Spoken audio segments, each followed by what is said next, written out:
राजस्थान के धौलपुर के बाद राहुल गांधी की भारत जोड़ो न्याय यात्रा गुरुवार को बांसवाड़ा पहुंच रही है। इससे पहले 2 मार्च को यह यात्रा मध्य प्रदेश में थी।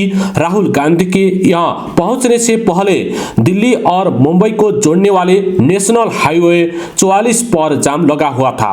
उत्तर प्रदेश के आगरा से लेकर राजस्थान के धौलपुर और मध्य प्रदेश के मुरैना के बीच इस हाईवे पर सफर करना मुश्किल था, क्योंकि छोटे से लेकर बड़े वाहन फंसे हुए थे। घने बादलों के बीच तेज हवाएं चल रही थी। सुबह से ही हल्की बूंदाबांदी भी हो रही थी। धौलपुर से लेकर मुरैना तक सड़क के किनारे बड़े बड़े होर्डिंग और झंडे पटे हुए थे। ये यूथ कांग्रेस और कांग्रेस पार्टी के झंडे थे। कांग्रेस के नेता राहुल गांधी की भारत जोड़ो न्याय यात्रा के स्वागत की तैयारियां जोरों पर थी। इन सब के बावजूद पार्टी के नेताओं और कार्यकर्ताओं का जोश देखते ही बन रहा था। सुरक्षा अमला सतर्क था, लेकिन खराब मौसम की वजह से राहुल गांधी के काफिले को पहुंचने में काफी वक्त लग रहा था। मुरैना पहुंचने का समय दोपहर के 31 बजे था, मगर खराब मौसम की वजह से कार्यक्रम समय से पीछे चल रहा था। मुरैना के राष्ट्रीय राजमार्ग के पास ब्रिज के नीचे राहुल गांधी की सभा होनी थी।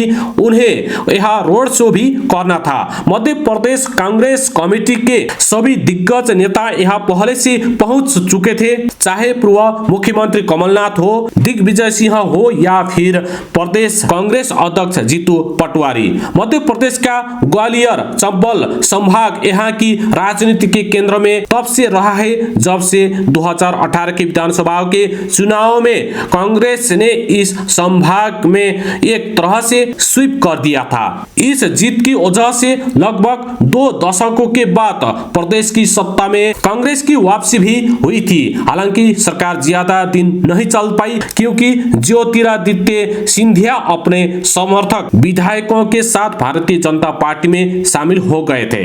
यहाँ से मध्य प्रदेश में कांग्रेस के भीतर चल रहा द्वंद्व भी सार्वजनिक हो गया। लोकसभा के चुनाव दोबारा आए और उसे ठीक 1 साल पहले 23 नवंबर से लेकर 4 दिसंबर तक राहुल गांधी भारत जोड़ो यात्रा लेकर मध्य प्रदेश के मालवा निमाड़ के इलाकों से होते हुए गुजरे थे। इस इलाके के 6 जिलों जैसे बुरहानपुर, खंडवा, खरगोन, इंदौर, उज्जैन और आगर मालवा में उन्होंने 380 किलोमीटर की दूरी पैदल ही तय की थी। समझा ये जा रहा था कि पार्टी के प्रचार के साथ साथ राहुल गांधी संगठन के नेताओं के बीच रही उलझन और उठापटक को भी खत्म करने का प्रयास करेंगे। मध्य प्रदेश में 2023 के विधानसभा के चुनाव से ठीक पहले सत्तारूढ़ भारतीय जनता पार्टी को सत्ता विरोधी लहर से जूझना पड़ रहा था। कांग्रेस के लिए राहुल गांधी की यात्रा से बड़ी उम्मीदें जगी थी, मगर जो परिणाम आए उसने सभी को चौंका दिया। भारतीय जनता पार्टी को 163 सीटों के साथ प्रचंड बहुमत मिला, जबकि कांग्रेस 66 सीटों पर ही सिमट कर रह गई।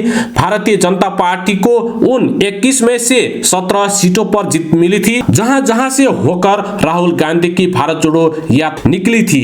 मध्य प्रदेश में दूसरी बार राहुल गांधी फिर यात्रा पर हैं। इस बार जब उनकी भारत जोड़ो न्याय यात्रा मध्य प्रदेश से होकर गुजर रही है तो लोकसभा के चुनाव सामान्य है।